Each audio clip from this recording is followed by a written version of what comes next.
when you take in a lot of animal products, especially dairy products, because dairy raises IGF-1 the highest, we accelerate our death.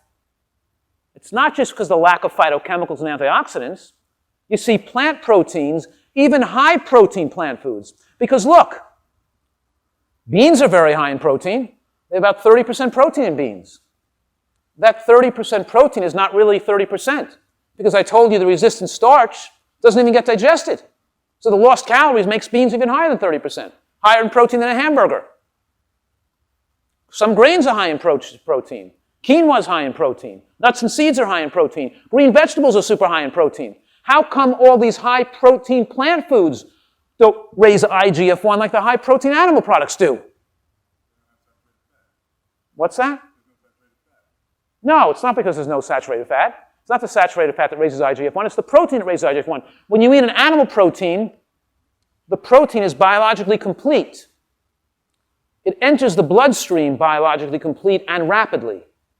The body takes the excess proteins, and it can't excrete them or burn them for energy. It turns them into hormones that we don't need, that result in excessive growth, and excessive growth of things that shouldn't be growing when we're an adult, like cancer.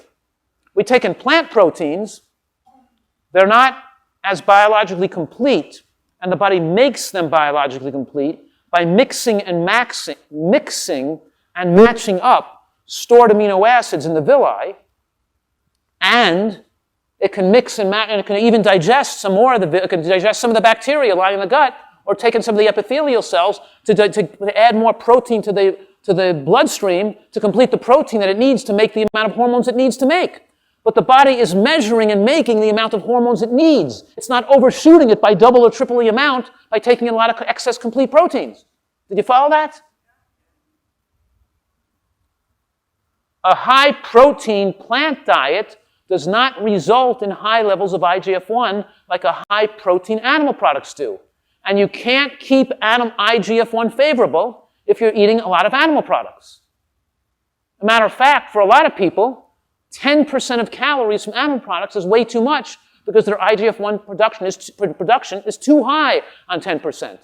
They've got to go down to 5% or less, between 0 and 5%, to keep the IGF-1 favorable for most individuals. This is not controversial among nutritional scientists worldwide. There's a level of IGF-1 via which we know maximally extends lifespan. Too high is bad and too low is bad. We want to be in that sweet spot. And you can't get to that sweet spot with a lot of animal products in your diet. And as you age, though, you need to have adequate protein. And as you move to a vegan diet, unless it's designed to include adequate protein, it may drop IGF-1 too low. A nutritarian diet is designed to be protein adequate with the inclusion of beans and nuts and greens and a wide assortment of foods, so it's safe for a toddler or for the elderly, even as protein bioavailability and assimilation goes down. Even increased needs for growth in athletes. Do you follow what I'm saying right now? A lot of these vegan diets are not favorable for the extremes of life.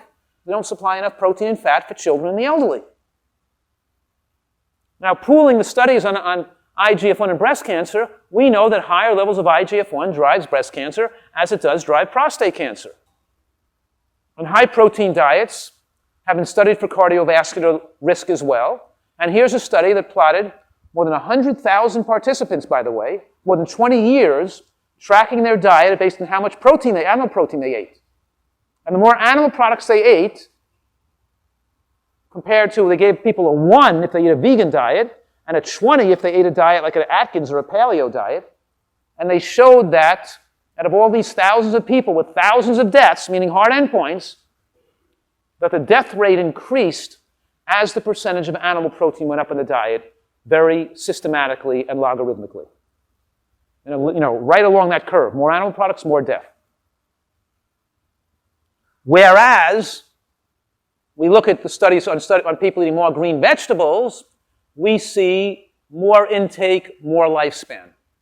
Now, with mushrooms or onions or tomatoes, there's going to be a leveling off of the benefits. In other words, once you eat 20 grams of mushrooms, 25 grams, maybe eating 50 grams is not going to do you any better. You've already got maxed out at 25 grams of mushrooms. 10 grams already reduced breast cancer rates by 64%.